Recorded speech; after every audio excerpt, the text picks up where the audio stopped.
তুমি জানতে চাচ্ছ এআই আর্টিফিশিয়াল ইন্টেলিজেন্স কিভাবে কাজ করে আর এর অ্যালগরিদম বা পেছনের মেধাটাই বা কি? খুব সুন্দর প্রশ্ন। আমি তোমাকে এটি সহজভাবে ধাপে ধাপে বুঝিয়ে বলছি। এআই কিভাবে কাজ করে? এআই মানে এক ধরনের মেশিন বা সফটওয়্যার যা মানুষের মতো চিন্তা বা সিদ্ধান্ত নেওয়ার ক্ষমতা রাখে। এআই কাজ করে মূলত ডেটা বা অ্যালগরিদম দিয়ে। সাধারণত এআই তিনটি ধাপে কাজ করে থাকে: ডেটা সংগ্রহ, ট্রেনিং, প্রেডিকশন বা আউটপুট দেওয়া। চ্যাটজিপিটি এর ভিতরের প্রযুক্তি। চ্যাটজিপিটি মূলত ব্যবহার করে ট্রান্সফর্মার নামে একটি অ্যালগরিদম যা গুগল 2017 সালে তৈরি করেছিল।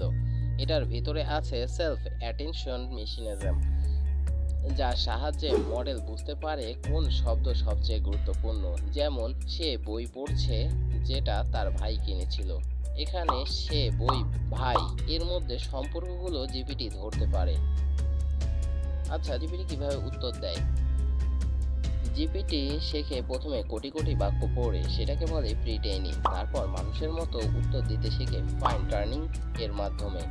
সবশেষে reinforcement learning for human feedback দিয়ে শেখে উত্তর কোনটি ভালো। এআই আর চ্যাটজিপিটি আমাদের ভবিষ্যৎ বদলে দিচ্ছে, কিন্তু এটা বুঝে ও শিখে ব্যবহার না করলে এই প্রযুক্তি আমাদের পেছনে ফেলে দেবে। তুমি কি আরও এমন ভিডিও দেখতে চাও? তাহলে সাবস্ক্রাইব করে পাশে থাকো।